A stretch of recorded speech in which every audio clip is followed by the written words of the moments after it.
ভাবো তো একটা জায়গায় মানুষ মাসের পর মাস যুদ্ধের মধ্যে বেঁচে আছে, খাবার নেই, পানি নেই, ওষুধ নেই, আর এখন সেই অল্প কিছু সাহায্য সেটাও বন্ধ হয়ে যাচ্ছে। হ্যাঁ, আমি বলছি গাজার কথা। রাইটার্সের সর্বশেষ খবর অনুযায়ী ইসরায়েল গাজায় পাঠানো সাহায্য বা খাবার বন্ধ করে দিয়েছে, কারণ বন্দীদের মৃতদেহ ফেরত দেওয়ার প্রক্রিয়া নাকি খুব ধীরে চলছে।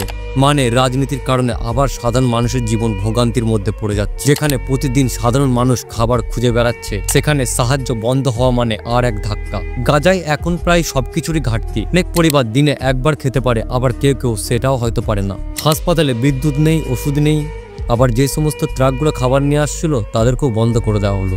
সেই সমস্ত ট্রাকগুলো এখন আটকে আছে সীমান্ত এলাকায়। এমন অবস্থায় একটা ছোট্ট শিশুর জন্য এক গ্লাস দুধ পাওয়া অনেক বড় বিষয়। জাতিসংঘ ও অনেক মানবাধিকার সংস্থা বলেছে এই সিদ্ধান্ত গাজার মানুষকে আরো কষ্টে ফেলবে। তাই সবাই আহ্বান জানাচ্ছেন যেন মানবিক সাহায্য কোনো রাজনৈতিক শর্তে বাঁধা না পড়ে, কারণ যুদ্ধের রাজনীতি একদিকে, কিন্তু মানুষের বেঁচে থাকা অন্যদিকে। যুদ্ধে কে জিতবে সেটা নয়, মানুষ কবে শান্তিতে থাকবে, এখন এটাই সবচেয়ে বড় প্রশ্ন। গাজার মানুষ শুধু একটু খাবার আর একটু শান্তি চাই। তাই তুমি যদি এমন মানবিক গল্প জানতে চাও তাহলে সাবস্ক্রাইব করো, লাইক দাও আর ফলো করো, কারণ সত্যি কথা ছড়িয়ে দিতে তোমার একটা ক্লিকই যথেষ্ট।